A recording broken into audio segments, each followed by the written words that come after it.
هیچ وقت از اثر تقویم بر روی بدنتون غافل نشین. افکار منفی و سو میتونن اثر مخربی بر روی سلامتی داشته باشن. بدنتون تحت تاثیر ذهن میتونه شکست رو بپذیره و یا پیروزی رو.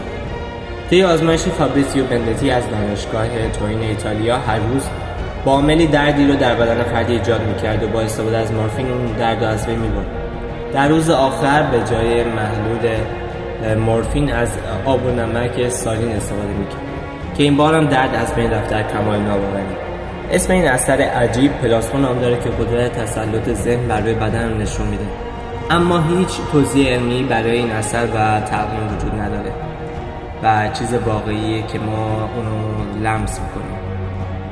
از این اثر برای کم کردن رشح عضلانی استفاده میشه، چیزی که مسلمه قدرت تسلط ذهن بر روی سیستم بیوشیمیایی بدنه. پس از افکار پوچ و منفی دوری